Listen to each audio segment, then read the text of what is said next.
Hi, it's Alex, and I am here with the lovely Melanie Rachel. We're down in Las Vegas, Nevada. Melanie, what are we doing in Las Vegas? Yes, you start with the existential questions.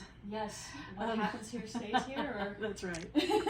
what are we doing? No, we're here for 20 Books Vegas, which is it's a not-for-profit conference for authors where folks who are making seven figures and folks who are just starting out all get together and talk to each other, and we see sessions and we network, and it's really a great time. Learn a lot about what we do for a living. Learn a lot about the business of what we do. Business and how to do and it the better. plot. Yeah, the and craft. Plot for me. Yes, I was, yeah. Craft. Mm-hmm. All amazing sessions, yeah. So, you have something kind of exciting coming up really soon, and I've Yes. actually kind of bragged to people a little bit about it. I'm sorry, just because I got to read it. So, we will talk about that. Well, bragging's always good, so Okay. none of All us right. apologize for that. Okay. It's Mr. Darcy's Christmas Letters. It's a new novella for the holiday, and it is coming out on the 16th of November. Woo, we have a date. Yes, and so if you are pre-ordering and you notice that I accidentally set it up for Thanksgiving, which great day for a release. Yeah, I'm gonna move that forward. Yeah, that's why. I also write an accidental love series, and now you know why, because I accident prone in many ways. Right? Yes. Yeah. So, let's see. What about Jane Austen got you writing Jane Austen fan fiction? What is it that got you going? Well, I was reading it, and I think a lot of authors start this way, and they Right. think, oh, I could write a better ending, or I could take that another way, or So it's an involvement in fanfic, I think, that gets a lot of writers going, and that's what happened to me. And I thought I would use this because I just wanted to prove to myself that I could finish a book. And how many do you have I right now? finally finished the book, so that was happy for me. And now I think I want to say 14 or 15. Doing pretty The well. Christmas there. novella will be 15, maybe. Right. Yeah. Right. So doing well. So I'm going to throw a curveball at you. We didn't Okay. actually talk about this one. Oh, good. We have an amazing community of readers. Yes. Have they influenced your book choices, your plot choices?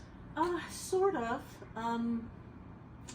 I know that there are from your readers you learn that there are certain things that you don't do. There are certain things that really that you have to do. The rules. Right? There are rules.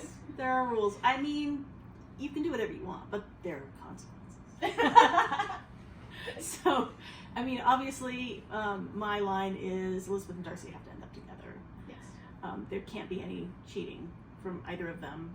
Great. And I always make my Elizabeth and Darcy good people. And I think readers respond to that. They know who to come for when that's what they're looking for. Right. But our readers are amazing. They are voracious readers. They are so willing to help you with their feedback. They Absolutely. are very supportive and loyal, and I just really appreciate them. It wouldn't be possible without them. No. And you've None of written this. a few different tropes in Jane Austen universe. You kind of played with a few things that Yes. Which is fun. It's the best Right. part, I think, as a writer. It's the best part of being in the Jane Austen universe is that as long as you have Darcy and Elizabeth, you can do anything. So you can do fantasy. You can do modern, although people they say they want modern, they don't want modern. they say they want sequels too. They say they want sequels. I've done that. They don't want We know those. they don't want sequels. But and sometimes they say they want secondary characters, and not so much. They really want Darcy and Elizabeth, and I've made all of those mistakes. But I think I forgot where we were going. What was the question again? See, and I do this a lot. We can too. edit this. I'm not going to edit it. She's not going to edit Spoilers. this. She's not going to edit this. I think we were just talking about the different tropes that you have Oh, done. right. Yes. Right. Because you've done the fantasy, you've done Yes. the great regencies. And forced proximity. That was one. I love think that. that was one of my favorite ones, and that was Yes. A Gentleman's Honor. Yep, and that was one of your biggest books ever. It was. your it biggest was. I think it is my biggest. Although if you put both of the Drawing Mr. Darcy books together, that was better. or those did well. Yeah, that was my breakthrough book. And because there were two books, and And just so you all know, I did that because my editor didn't think that that one book would, that there was a book spine that was strong enough for that. And I went out on Facebook and I asked them, yes, I went out on Facebook and I asked the readers, will you hate me forever if I split this into 2 books? I remember that conversation. Yes, and they said no, as long as you don't leave us hanging. So, and I said, no, they'll be out like a month apart. And they said, okay. So that was great. And now apparently there is a book spine that can handle it, and I put that out as a duology, yes.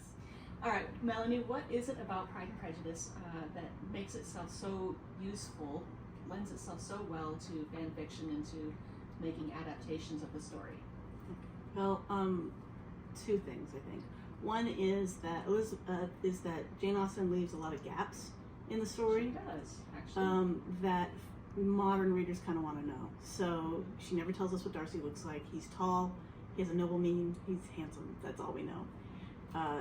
Elizabeth Bennet has dark eyes. She's intelligent. She's pretty to look at. That's about all we know. She has a slight and pleasing figure, a light and pleasing figure, and that's all we know. Right. We don't know what that means, you know. So we fill these things in.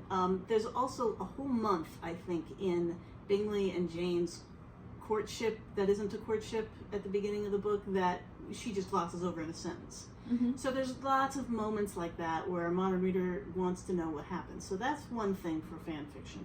The other is these are really modern characters. You could pick them up and put them in a college right now. Darcy might be a grad student or whatever, but you would expect to see these people. In fact, at this conference last year, there was a Mrs. Elton.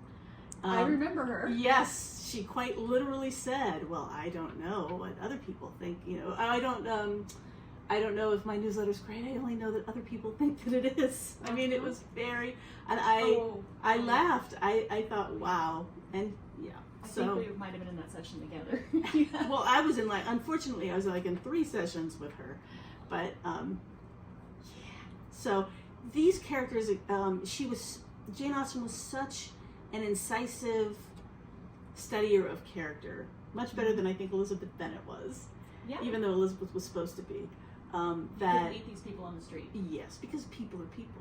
Right. It doesn't matter what time. Right. You know, only the stuff around us changes. They are fun to play with. Yes, and Jane Austen knew that just as well as Shakespeare.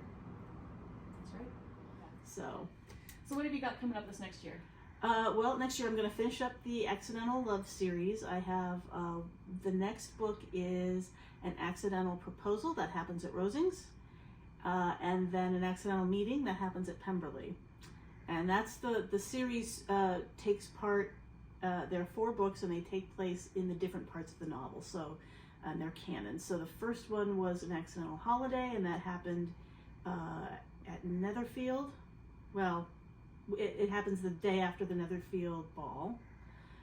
Then An Accidental Scandal happens on the one night that Elizabeth is in London before she's supposed to head to Kent. Oh man, I want to read that one. Sounds good. And then the other 2. So, Great.